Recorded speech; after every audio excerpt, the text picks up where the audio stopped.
Okay, Otis Lexan from the late 80s. Oh, that's a nice bell.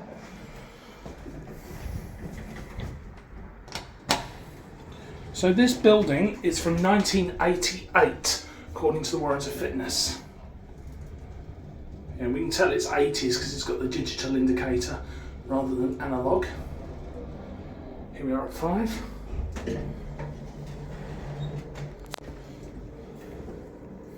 There's the one. Okay, no bell. Let's go down the ground. Look at those awesome Lexan fixtures.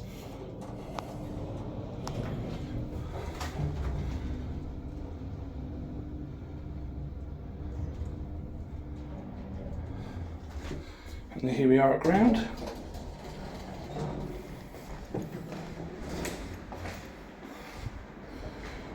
There we go, that's it. Don't you just love it when you see how nicely refurbished this foyer is, and you walk in a place like this and you think, oh, it's going to have a modernised lift, and then nope, completely original.